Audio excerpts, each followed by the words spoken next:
Greetings, all you heroes out there. I'm Duuz-Diz-Din, and I'm coming at you with another chapter review of My Hero Academia. This time it's chapter 243, titled Onward to the Endeavor Office. And it's New Year's Eve. Man, time is flying by currently. We were just at Christmas. It is surreal, but we are now at New Year's Eve, where Deku is talking things out with his mom about everything that has happened.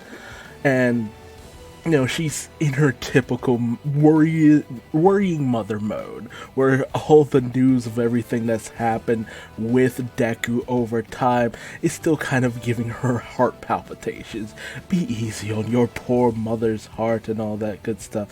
But Deku does end up showing her another letter, much like with Koda from the training camp arc. Once again, Deku has been thanked by a young child who he's saved the life of over time, and while he does feel like he hardly was able to do anything, his mother is taken aback because her son was actually able to save someone. He was able to be a positive influence on someone's life, and that goes a long way into, making her feel that maybe it was for the best that you ended up becoming a hero. And for her feeling pretty bad because, she didn't encourage him at first, but she's glad that he turned out to be the great kid that he is, and how relieved he feels. And we have this visual gag of all this water just rushing out of their apartment. So it's good to see that even Horikoshi's just in on the joke that their power might as well just be super crying abilities at this point. But Deku packs up to head back to school and the dorms and all that good stuff, and the continuation of his internship, though his mother does still worry. She's, become very accepting. Meanwhile, speaking of departing back to a dormitory, Hawks arrives back at the hideout for the new league or whatever. I'm still not ready to call them the Paranormal Liberation Front, because I don't know, that name just still doesn't resonate with me like League of Villains or the Superhuman Liberation Front and all that. But Hawks arrives and he's confronted by Sliding Go, who's just like, oh well, where were you off to? What were you doing? Blah blah blah blah blah. And Hawks is just like, well, I went to go get some coffee. The stuff you guys have here tastes like mud and all this and that. And Sliding Go is really laying into him. It's just like, you are beneath me. I'm your superior, Hawks. You might be the number 2 and blah blah blah. And Skeptic puts Sliding Go in his place. Like, what are you talking about? You aren't as valuable as Hawks is. He is a high-ranking hero, and he is the method by which we will be able to find out what the hero community is up to. Not to mention, I've put these trackers on him, these communication devices and recorders, so no matter what he does, I know where he is up to and what he's doing. He's closer into the hero world, and he has deeper into their network. You, on the other hand, are but a mere peon. You're barely worth even acknowledging. So, Sliding Go kind of gets put on the back end of things, but we do end up finding out that before everything went down, before he fully went deep undercover, he did contact his superiors in the Public Safety Commission, and letting them know that he's made contact with Dobby, he can't let his guard down, and that he's going to basically go dark, deep undercover. Yes, he has to find the source of the Nomu, find out where they're creating the high end and all that good stuff. But what he's found out just really goes deeper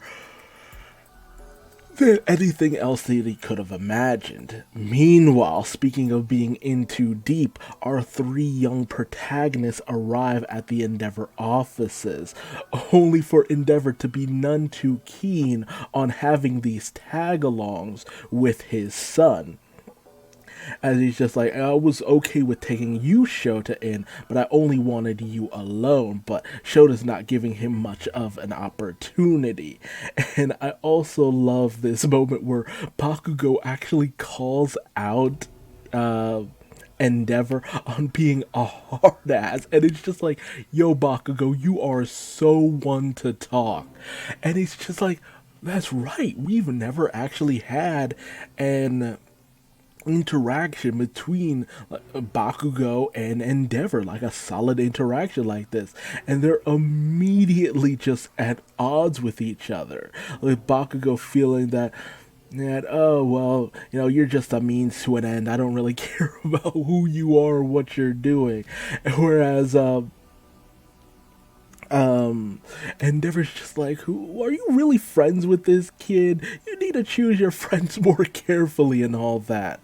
Meanwhile, with Deku, he does actually act like, okay, thank you for letting us join you on this mission. He thinks back to the last time they really had a true conversation. He felt very scared of him back then, but he does sense the change in Endeavor at this point. He does note that there is a very noticeable change in his demeanor and all that. And we flash back to a moment with Deku, Bakugo, and All Might, where, All Might was really encouraging the two of them to go, be with Endeavor. He's the #1 hero now. He's learned a lot. You can learn a lot from him. You'll be able to grow, and you might even be able to unlock the powers of your further quirks, Deku.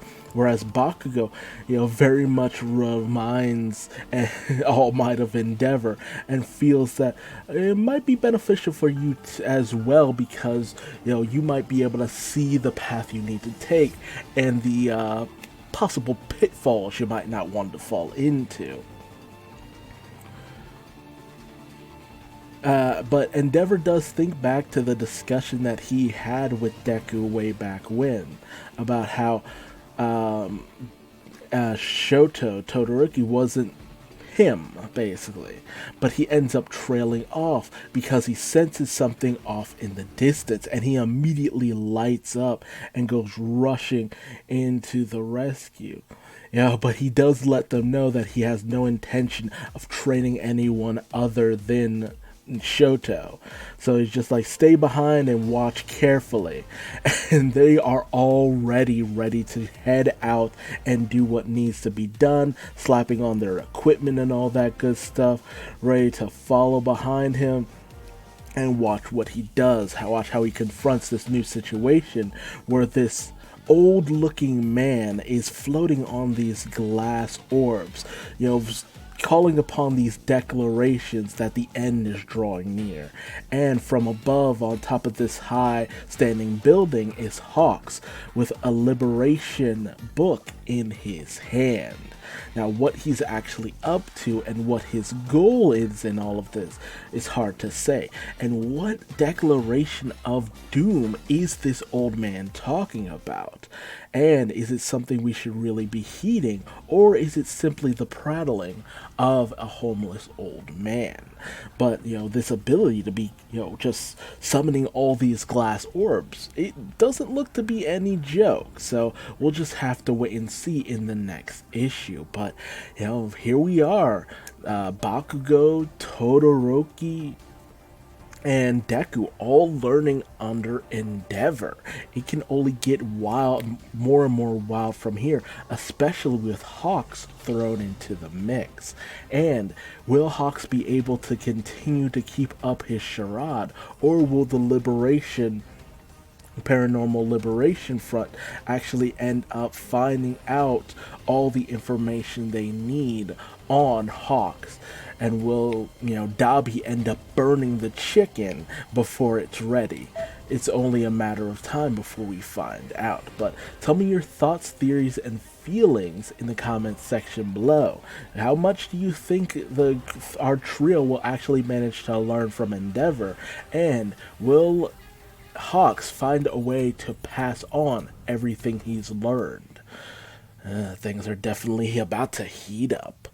But, tell me your thoughts, theories, and feelings in the comment section below. Subscribe and hit the bell icon. That way you never miss out on another My Hero Academia chapter review. If you liked this video, leave me a like. If you didn't, feel free to leave me a dislike and tell me what I did wrong in the comment section below.